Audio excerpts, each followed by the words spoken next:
Hello, my name is Carolyn Galloway. I'm a junior at Bloomsburg University and I'm an international business major. This is my presentation on the U.S. foreign policy towards Yemen civil war. The Republic of Yemen is a small country located on the edge of the Arabian Peninsula. It borders Saudi Arabia and Oman. Yemen has a population of almost 30 million people and it's considered Arab's poorest country. Historical background. Yemen has many resources useful to international influences such as oil and natural materials. Yemen was once a prosperous nation, but corruption and international influence has ransacked the country. Civil war and conflict explained. Yemen's civil war has been ongoing since 2012, 10 years of violent fighting. Following the Arab Spring in 2011, Yemeni people wanted to revolt against their own president, Ali Abdullah Saleh, because there was corruption in the government. They also wanted to revolt due to general lack of unemployment, food, money, and happiness. During the revolt, a group of Shia Muslims known as the Houthis rebel group took lead in toppling Salah's government. Salah was then replaced with his vice president Abdul Rabbi Mansour Hadi. This did not please the Houthis rebel government nor the military aligned with Salah because the vice president was put onto power by the UN. The UN intervened with their own council, deciding what to do with the conflict in Yemen. This council proposed to split Yemen into 6 different factions. This inflicted conflict as the Houthis rebel group, backed by Iran, began their military campaign to take over the new Hadi government. This loss of control of Yemen allowed for other military terrorist groups, such as Al-Qaeda and Daesh, to enter Yemen and join the conflict. This got the attention of Saudi Arabia and the United States because of fear of terrorist groups would gain large supplies of weapons and oil. Saudi Arabia in 2015, backed by the United States, led a series of airstrikes against Houthis-controlled areas of Yemen. Soon afterwards, Yemen became a violent playground of 3 wars were rolled up into one big conflict. Current situation.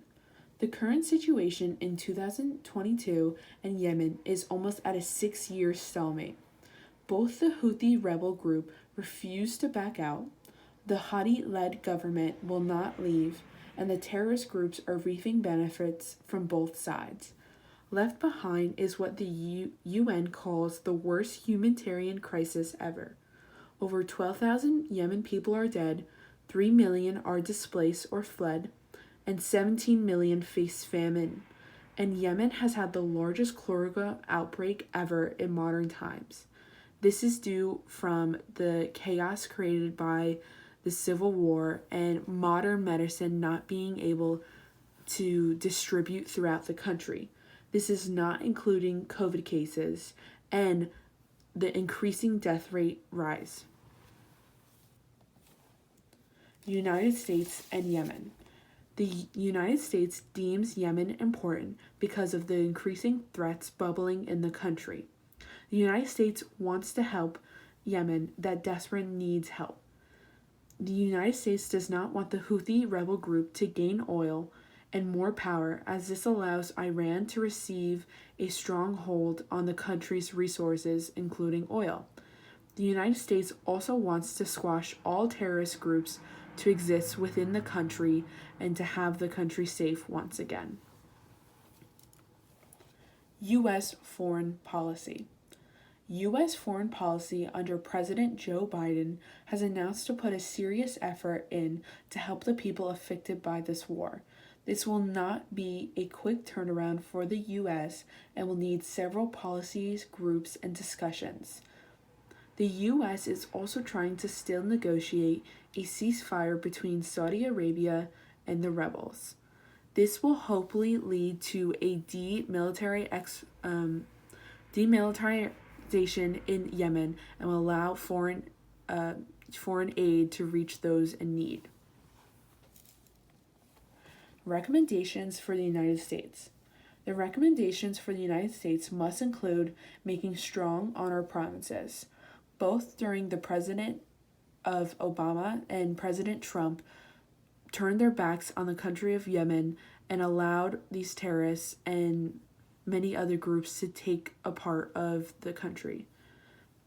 President Biden must make good on his promises to help the people of Yemen, as we were involved in the initial airstrikes that led to chaos.